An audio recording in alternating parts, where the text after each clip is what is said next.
One thing you may have noticed as the snow leopards were up close is just how big their paws are.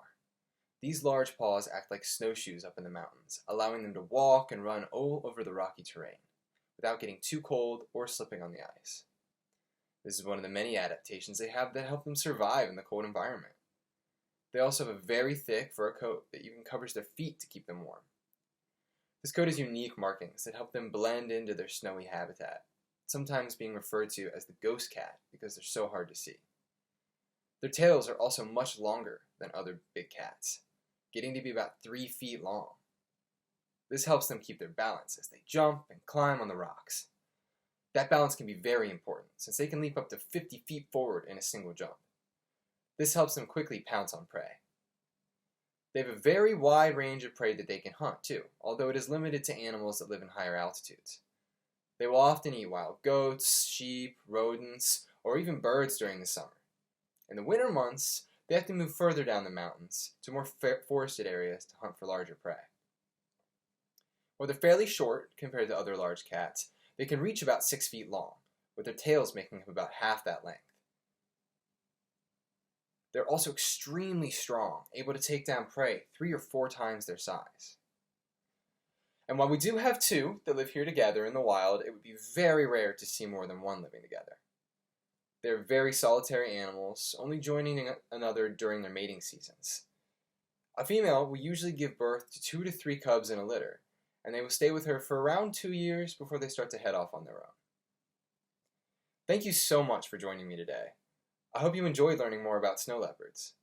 As you carry on with your visit, I hope that you would think about different ways that you can help build a better home for the wildlife that lives around us.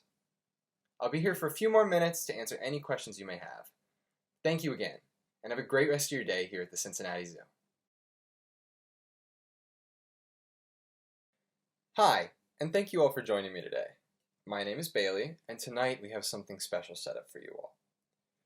Here I have an amphora, manufactured in the late Hellenic period around 300 BC. This stainless steel piece is close to 2,300 years old. Now we still aren't entirely sure how ancient Greeks were able to create stainless steel, as it was commonly believed a British man by the name of Harry Brearley created stainless steel for the first time in 1913, but artifacts don't lie. While no other stainless steel artifacts were found from this period, steel itself was a common component of industrial life, having been manufactured for a few hundred years before this was created, so it's safe to assume that they had stainless steel. Now, I hear some questions from the crowd, some questioning the legitimacy, don't do that, and a few others asking more important questions, such as, what's an amphora? Well, an amphora was a traditional Greek jar, mainly used for holding liquids, such as wine or perfumes, but have also been filled with gold and jewels. Traditionally, amphorae, that's the plural, had 2 handles and a pointed bottom, designed specifically for shipping on long journeys over the sea.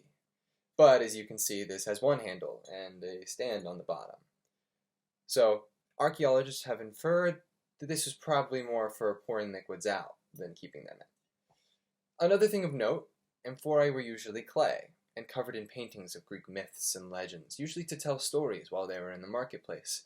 So it's assumed that this is more of a ceremonial piece rather than a display piece. Thank you.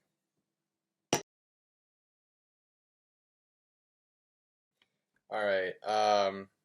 First off, I wanted to apologize because I'm doing this on the computer.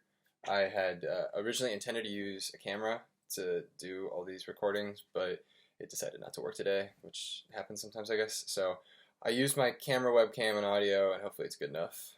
So I have been coming to the Cincinnati Zoo since I was, I had to have been 4 or younger. I mean, I've lived in Cincinnati pretty much my entire life, outside of a few internships or other things. And so Cincinnati Zoo has always been kind of my second home, my home away from home, especially in college.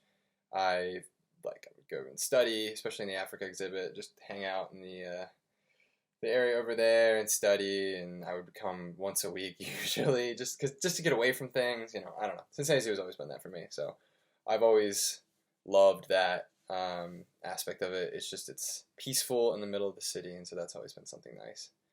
But as far as the Wild Encounters program goes, I love more than anything storytelling. That's kind of always been my thing. I wish I could do more of it, and I guess that's why I'm applying for this. Is I love sharing information with people. I love interacting with people. I love talking to people, especially when it's something that I'm passionate about, because I can share that, and just to share something I love, and to see people experience that and be like, oh my gosh, I love this too. That's so cool that you're talking about this. Tell me more. It's one of those things that just, I don't know, it makes me happy. It just brings a lot of joy into my life. And so whether that's telling a story about an animal from a script, or answering questions that people have about an animal, just to be able to share information that I love these animals. I love animals in general. That's why I love the Cincinnati Zoo, and that's why I studied what I did, and what I want to do with my life is animals. I love animals, but not everybody experiences them the same way. And so to be able to share those with people, I think is really cool. And especially when you have little kids coming up that have so many questions. I mean, I have had younger siblings and younger cousins, and they always come up and they always want to know questions, and everybody kind of comes to me as the animal expert in the family or whatnot. And so I have a 5-year-old cousin, and just answering all his little questions about animals around here. Or we were on vacation, he was super interested in like the sand fleas that were all by this surf in the water, and he was super interested in those, and we had like a long conversation about those, and just explaining that, and seeing him go from, oh, this is just an animal that's interesting, to whoa, and that's always awesome. I love that. And I think, especially at the Cincinnati Zoo, a place like that, being able to share with so many people, and in such a